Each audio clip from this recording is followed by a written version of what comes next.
जब दिवाली के दिन गरीब के घर आए स्वयं महादेव, फिर उन्होंने जो किया जानकर दंग रह जाओगे। माना जाता है महादेव अपने भक्तों का दुख दूर करने के लिए किसी न किसी को उनकी सहायता के लिए भेज देते हैं। आज की यह सच्ची घटना इस बात को साबित कर देगी। तो आगे बढ़ने से पहले कमेंट में हर हर महादेव लिखकर चैनल को सब्सक्राइब जरूर करें। दोस्तों, यह हैरान कर देने वाली घटना यूपी के शहर लखनऊ से जुड़ी हुई है। इस शहर में एक परिधि नाम की औरत रहा करती थी, जिसकी शादी अमर नाम के व्यक्ति से हुई थी। इनके दो छोटे बच्चे थे। दोनों महादेव के अनन्य भक्त थे। अमर और परिधि बहुत ही गरीब थे। किसी तरह से दूसरों के घरों में खाना बनाकर और नौकर की तरह काम करके इन्हें 2 वक्त की रोटी नसीब होती थी। पर परिधि को अपने बच्चों की चिंता हमेशा सताती रहती थी। वह आए दिन अमर से यही कहती कि उनके बच्चे बड़े हो रहे हैं, अब हमें उन्हें स्कूल भी भेजना पड़ेगा और उन्हें अच्छी शिक्षा भी देनी होगी ताकि उन्हें हमारी तरह अपना जीवन न गुजारना पड़े। अमर भी यही सोचता था और इसलिए वो दिन रात मेहनत कर और मजदूरी करके अपने बच्चों की पढ़ाई के लिए पैसे जमा करता था। इसी तरह से उसके दिन बीत रहे थे। जल्द ही दिवाली का त्योहार आने वाला था, लेकिन परिधि के परिवार पर अचानक मुसीबतों का पहाड़ टूट पड़ा। जिस घर में परिधि खाना बनाने जा रही थी, वहाँ पर एक कीमती हार चोरी हो गई और मालकिन ने उसका इल्जाम परिधि पर डालकर उसे काम से निकाल दिया। परिधि एक बात से बहुत ज्यादा परेशान हो गई और जब वह यह सब सोचते हुए घर जा रही थी, तभी अचानक सामने से आ रही एक कार का अचानक से बैलेंस बिगड़ गया और वह तेजी से परिधि की तरफ आने लगी। कुछ ही सेकंड में वहां एक भयानक एक्सीडेंट हुआ, जिसमें परिधि को बुरी तरह चोट आई। रास्ते में जिन भी लोगों ने यह एक्सीडेंट होते हुए देखा, उसकी रूह कांप गई। उनमें से कुछ लोग परिधि को लेकर हॉस्पिटल पहुंच जाते हैं। जब यह बात अमर को पता चलती है तो उसके पैरों तले जमीन खिसक जाती है।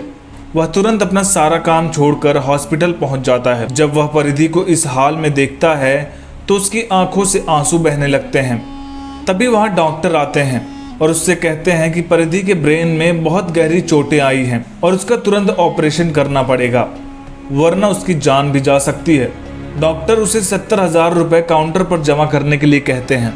अमर उसके पैरों पर गिर जाता है और उनसे परिधि का इलाज फ्री में करने को कहता है, पर वो उसकी एक नहीं सुनते और उसे पैसे जमा करने को बोलते हैं। अमर परेशान होकर हॉस्पिटल से बाहर आ जाता है और सोचने लगता है कि अब क्या किया जाए।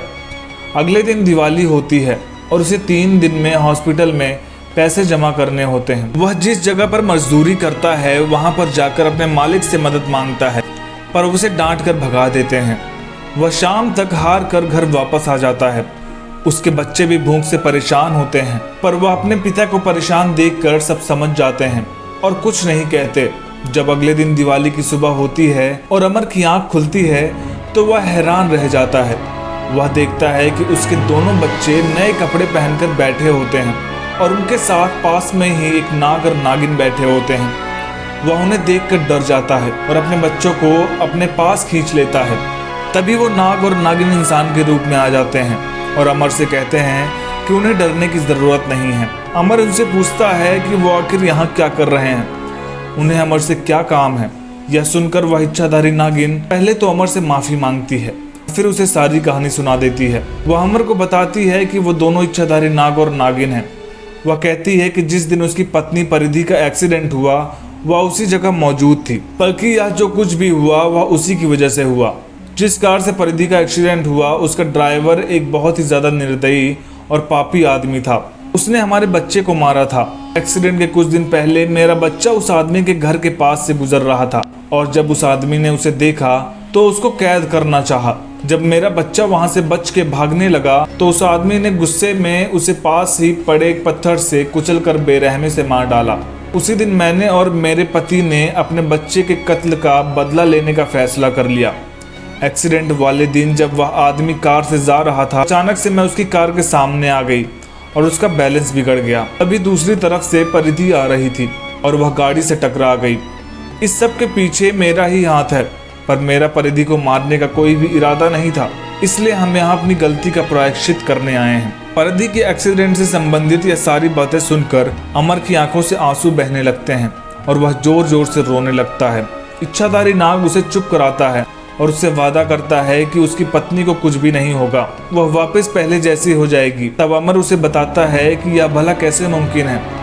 डॉक्टर ने उसके इलाज के लिए 70,000 रुपए जमा करने को बोला और उसके पास तो कुछ भी नहीं है। भिक्षाधारी नाग उसे एक चमकता हुआ हीरा देता है और कहता है कि इस बेशकीमती हीरे की कीमत करीब 10 लाख रुपए तक होगी। वह इसे बेचकर अपनी पत्नी का इलाज करा सकता है और अपने बच्चों को अच्छी शिक्षा दे सकता है।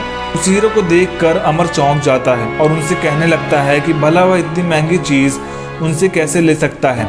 इस पर भिक्षाधारी नागिन कहती है कि जो भी परिधि के साथ हुआ उसका कारण हम ही लोग हैं। बस यही समझ लो कि ये पैसे देकर हम हमारी गलती का प्रायश्चित करने की कोशिश कर रहे हैं। यह सुनकर अमर उनसे वो हीरा ले लेता है और उसे बाजार में बेचकर परिधि का इलाज करवा लेता है। वह कुछ ही दिनों में ठीक हो जाती है और बाकी के बचे पैसों से वो अपने बच्चों को स्कूल भेजते हैं और उन्हें अच्छी शिक्षा देते हैं। दोस्तों, इस घटना के बारे में आपका क्या कहना है कमेंट करके जरूर बताएं और ऐसी ही अमेजिंग वीडियोस के लिए चैनल को सब्सक्राइब जरूर करें। हर हर महादेव।